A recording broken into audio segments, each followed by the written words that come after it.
PG first year second semester एटा pedagogy Odia अच्छी ओडिया रे देन क्वेश्चन गुड़ा सेक्शन 1 रो पांचटा रे write any 4 objectives of teaching learning Odia at elementary school level.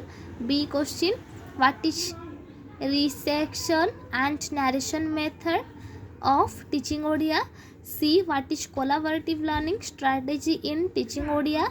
D. What is portfolio assessment of for teaching Odia? E. Write the types of Odia vocabulary in teaching Odia.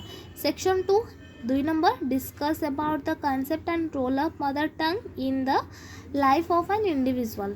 Then or thila discuss about the place of mother tongue in school curriculum reference to NEP 2020.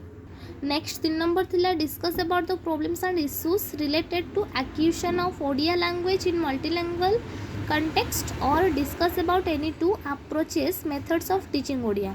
4 discuss about the transaction process of teaching pros in Odia or write a lesson plan on Odia using 5P model in elementary level. 5 discuss about the types and importance of teaching aids for teaching Odia or discuss about the tool of assessment in Odia language. 6 thila explain elements of language in effective teaching learning of Odia or discuss about the language Odia syntax process and principles. Thanks.